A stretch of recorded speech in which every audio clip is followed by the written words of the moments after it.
তো রিসেন্টলি দেখবেন এই শান্ত শিষ্ট ইসলাম প্রিয় শান্তিপ্রিয় মুসলিমদেরকে উস্কানি দেয়া হচ্ছে, উত্তেজিত করার জন্য আমার নবীকে গালি দেয়া হচ্ছে। আরশের অধিপতি আল্লাহ রব্বুল ইজ্জাতের নামে এমন অশ্লীল শব্দ ব্যবহার করা হচ্ছে যেগুলো মুখে তোলা আমাদের পক্ষে সম্ভব না। ইন্টারিম গভর্নমেন্টের কাছে বিনীত আবেদন জানাতে চাই, আপনারা শান্তিপ্রিয় মুসলিম জনতার ধৈর্যের পরীক্ষা নেবেন না। ধৈর্যের পরীক্ষা আপনারা নেবেন না। সহ্যের সীমা ছাড়িয়ে গেলে জনতা নিজেই আইন প্রয়োগ করার বিচার করার দায়িত্ব হাতে তুলে নিবে। যারা আল্লাহ রাসূল সাল্লাল্লাহু আলাইহি ওয়াসাল্লামের সম্মানকে খাটো করে, আল্লাহ এবং আল্লাহর রাসূলকে নিয়ে কটূক্তি করে, অবমাননাকর শব্দ ব্যবহার করে, অশ্লীল শব্দ ব্যবহার করে, তাদের ব্যাপারে আমরা সর্বোচ্চ শাস্তি কামনা করি। আমরা নতুন একটি বাংলাদেশ পেয়েছি আলহামদুলিল্লাহ, নতুন ভোরের বাংলাদেশ। এখন আমাদেরকে ঐক্যবদ্ধ থাকতে হবে, বিচ্ছিন্ন থাকলে হবে না, ঠিক কি না? আমি প্রায় বলি, যখন আমরা একা থাকি তখন আমরা ব্যক্তি, যখন আমরা সবাই মিলি তখন আমরা শক্তি। আমাদের এই ইউনিটি, আমাদের এই ঐক্যবদ্ধ শক্তিকে আগামীর ইসলামের জন্য কাজে লাগাতে হবে। চিল্লায় বলেন ঠিক কিনা? Specially the Gen Z of Chapainawabganj, the Gen Z of Rajshahi, তোমরা দেখিয়ে দিয়েছ কিভাবে জালেমকে শায়েস্তা করতে হয়। আল্লাহু আকবার। চোখের ইশারায় কি তাদের কানেক্টিভিটি, কি তাদের বোঝাপড়া। 16-17 বছরে যেটা করা যায় নাই, অল্প কয়েকদিনের ব্যবধানে তাদের ইউনিটি গোটা বাংলাদেশকে উজ্জীবিত করেছে। চিৎকার করে বলেন ঠিক কিনা?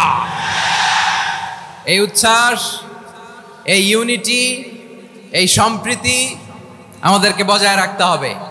এই যে আমরা ইউনাইটেড, আমরা উচ্ছ্বসিত, আমরা একসাথে দেশ গড়ার কাজে ঐক্যবদ্ধ হতে চাই, এটা আবার অনেকের ভাল লাগে না, ঠিক কিনা বলেন? আমাদের সুখ অনেকের ভালো লাগে না। নানামুখী ষড়যন্ত্র। এমন এক দেশের পাশে আমরা প্রতিবেশী হয়ে আসছি, আমাদের অনেক কিছু বুঝে শুনে স্টেপ ফেলতে হয়। চিল্লায় বলেন ঠিক কিনা? আমরা যদি ঐক্যবদ্ধ থাকতে পারি, কেউ আমাদের কিছু করতে পারবে না। এজন্য আগামীর বাংলাদেশ ঐক্যবদ্ধ বাংলাদেশ। আমরা এমন রাজনৈতিক বন্দোবস্ত চাই যেখানে কেউ কাউকে জুলুম করার সাহস দেখাবে না, নতুন করে আর কেউ জালিম হবে না, নতুন করে ফ্যাসিস্ট হওয়ার সাহসটুকু, দুঃসাহসটুকু কেউ দেখাতে পারবে না। এরকম বাংলাদেশ আমরা চাই কি চাই না? আওয়াজ করে আপনার মতামত জানান দেন। এরকম নতুন ভোরের বাংলাদেশ আমরা চাই কি চাই না? কারা কারা চাই হাত তুলে আল্লাহরে দেখায়।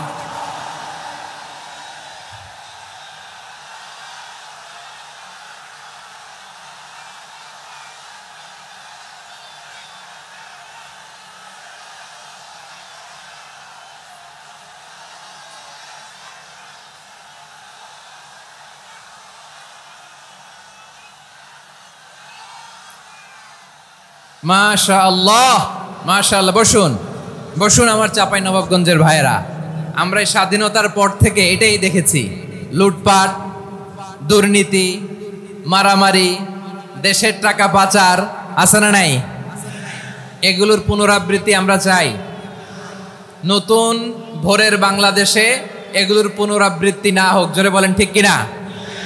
আমাদের বিশ্ববিদ্যালয়ের ক্যাম্পাসগুলোতে রিসার্চ হোক, উন্নত মানের রিসার্চ, গবেষণা হোক, যেরকম আমরা অন্যান্য দেশে দেখি। যেই ছাত্রদের হাতে কলম লেগেছে, ওই হাতে অস্ত্রের স্পর্শ না লাগুক। চিল্লায় বলেন ঠিক কিনা? আমরা নতুন ভোরের বাংলাদেশে বুক বাঁধা স্বপ্ন নিয়ে সামনে আগাতে চাই। এখানে এক রাজনৈতিক দল আর এক রাজনৈতিক দলকে শ্রদ্ধা করবে, সম্মান করবে, এমন নেতা আমরা চাই যেই নেতা অসুস্থ হলে আমরা গোটা দেশের জনগণ জায়নামাজ বিছিয়ে মুনাজাতে চোখের পানি ছেড়ে আমার নেতার জন্য কান্না করব। চিল্লায় বলেন ঠিক কিনা? এরকম নয়া রাজনৈতিক বন্দোবস্ত আমরা চাই কি চাই না? এক রাজনৈতিক দল আর এক রাজনৈতিক দলকে নিশ্চিহ্ন করার খেলায় মেতে উঠুক, এটা আপনারা চান? আমরা চাই না। আমাদেরকে সাবধান থাকতে হবে, সচেতন থাকতে হবে। দেখবেন এই যে আমরা ঐক্যবদ্ধ, আমরা সম্প্রীতির বাংলাদেশ গড়তে চাই, আমরা সমৃদ্ধির বাংলাদেশ গড়তে চাই। নানা ধরনের চক্রান্ত। রিসেন্টলি দেখবেন এই শান্ত শিষ্ট ইসলাম প্রিয় শান্তিপ্রিয় মুসলিমদেরকে উস্কানি দেয়া হচ্ছে, উত্তেজিত করার জন্য আমার নবীকে গালি দেয়া হচ্ছে। আরশের অধিপতি আল্লাহ রব্বুল ইজ্জাতের নামে এমন অশ্লীল শব্দ ব্যবহার করা হচ্ছে যেগুলো মুখে তোলা আমাদের পক্ষে সম্ভব না। প্রিয় ভাইরা, আমরা আজকের এই চাঁপাইনবাবগঞ্জের বিশাল ঐতিহাসিক তাফসীরুল কোরআনের প্রোগ্রাম থেকে এই এন্টারিম গভর্নমেন্টের কাছে বিনীত আবেদন জানাতে চাই, আপনারা শান্তিপ্রিয় মুসলিম জনতার ধৈর্যের পরীক্ষা নেবেন না। ধৈর্যের পরীক্ষা আপনারা নেবেন না। সহ্যের সীমা ছাড়িয়ে গেলে জনতা নিজেই আইন প্রয়োগ করার, বিচার করার দায়িত্ব হাতে তুলে নিবে। এটা আমরা চাই না, এটা আমরা চাই না, আমরা চাই না। যারা আল্লাহ রাসূল সাল্লাল্লাহু আলাইহি ওয়াসাল্লামের সম্মানকে খাটো করে, আল্লাহ এবং আল্লাহর রাসূলকে নিয়ে কটূক্তি করে, অবমাননাকর শব্দ ব্যবহার করে, অশ্লীল শব্দ ব্যবহার করে, তাদের ব্যাপারে আমরা সর্বোচ্চ শাস্তি কামনা করি। সর্বোচ্চ শাস্তি তাদের জন্য বাস্তবায়ন করতে হবে। বাংলাদেশে ব্লাসফেমি আইন করে চিল্লায় বলেন ঠিক কিনা? তা না হলে জনগণ যদি বিচার হাতে তুলে নেয়, এই বিশাল জনস্রোতকে থামানো সম্ভব না।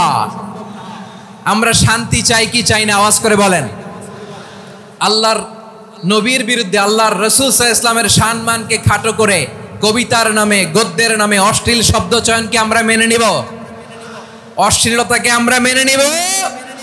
কারণ আল্লাহর নবী আমার ঈমান, আমার নবী আমার ঈমান। নবীকে ভালোবাসা ঈমানের অংশ, শুধু এতটুকু নয়, আমার নবীর ভালোবাসাটাই হচ্ছে ঈমান। চিল্লায় বলো ঠিক কিনা? আমার নবীর জন্য আমরা বুকের তাজা রক্ত বিলিয়ে দিতে রাজি আছি না নাই? রাজি আছো মুসলমান? কারা কারা রাজি?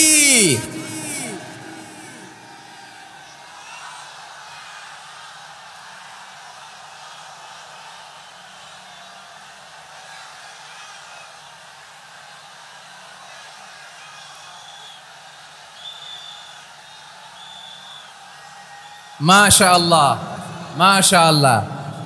বসুন, থামুন। ফিদাকা আবি ওয়া উম্মি ওয়া নাফসি ওয়া রূহি ইয়া রাসূলুল্লাহ। আমরা আমাদের প্রিয় নবীর জন্য জীবন বিলিয়ে দিতে রাজি। চিল্লায় বলেন ঠিক কিনা? এজন্য ইন্টারিম গভর্নমেন্টের কাছে আমরা বিনীত আবেদন জানাই, দেশের পরিস্থিতি আরো নাজুক হওয়ার আগেই যারা এই সমস্ত অবমাননার সাথে জড়িত তাদের বিরুদ্ধে কঠোর শাস্তির বিধান জারি করতে হবে।